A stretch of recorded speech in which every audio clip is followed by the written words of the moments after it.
Today's Fab Fact looks at filming the Space 1999 episode The Metamorph. I know it well. And a certain four-legged guest star. Who could that be? Well, it was the lion that Maya transformed into several times during the episode. Right. Or should we say lions? Should we say that? Well, that's what I'm saying. Oh, yes. Well, I don't know. Because, as is not uncommon for television and film productions, several different animals played the role of Lioness Maya. Okay. However, right. each one presented its own problems. Well, contracts, agents, Winnebagos. But as well as those, the first lion was very quickly ushered off the set because he was somewhat uncontrollable. Is that a euphemism? Maybe. Right. The second lion may have been slightly better behaved, but unfortunately, he had toothache. Oh, so I had to cry off. A lion Yes. with toothache. Very sad. But if you'll forgive us for making this sound a bit like the story of Goldilocks, the third lion was Just right. Just right. Well done, yes. In fact, he was slightly more than all right. He was quite keen to make friends. Right. This culminated in a moment during shooting where the lion got up, wandered over to the stills photographer, and put his paws up on the man's shoulders. Wow. Fortunately, events did not spiral out of hand, but it shows that they very easily could have done had the lion decided that the stills photographer would have made a good snack. Oh, I thought it's like, give us a kiss. I thought it was that sort of thing. It wasn't that sort of friendly. It was after a bit of lunch, I see. Well, no, don't worry. Not even that.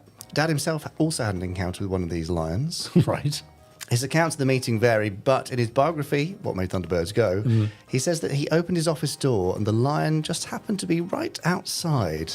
Really? However, in the Making of Space 1999 book, he says that he met the lion while waiting in the lobby at Pinewood when it was being looked after by a technician who had just taken delivery of it. More likely, I would say, yes. But who swore that the lion was totally safe because that's what the guy who dropped it off 5 minutes before had said. Oh, yeah. I was totally safe, mate. Yeah, yeah. I mean, it's a lion and everything. It's one of the safest lions you'll ever meet. Oh, safe lions? You ain't seen nothing like this one. Well, if you look at the picture gallery for the Metamorph on the Blu-rays, Yes. there's also a picture of a smaller cat, possibly an ocelot, Right. or a carousel? Carousel? Carousel? Caramac? Yeah, one of those, lounging on one of Mentor's control consoles. So either that was an additional Maya transformation that wasn't used in the final episode, or they tried at some stage to go with a slightly smaller one that was perhaps more manageable. Right. Regardless of what stage of production the smaller cat was hired at, or where exactly Dad met his lion, he was so concerned that he contacted circus owner Jimmy Chipperfield and asked how safe all this really was, only to be told there's no such thing as a tame cat. Yeah, well, what? I've lost track. I don't know what's going on now. Well, nor me. Let's carry on. Accordingly, Dad then drew up a list of 7 safety precautions that were to be followed at all times whenever an animal was on set in order to protect both human performers and animal performers. And they were? I don't have the list. Oh. But it was to protect them from harm. And this memo was circulated to all departments, and it was dated the 13th of February 1976 and was simply named Animals. Yeah. A lot of these rules were fairly obvious, like have as few people on set as possible when animals are around. Sure. Have a suitable cage on standby at all times. Sure. Same For as Martin same as- Landau. I was going to say same for the podcast. Yeah. And oh yes, don't bring them into the studio via the front door. Have them wait in the lobby. What? Why can't you bring them in through the front door? I don't know.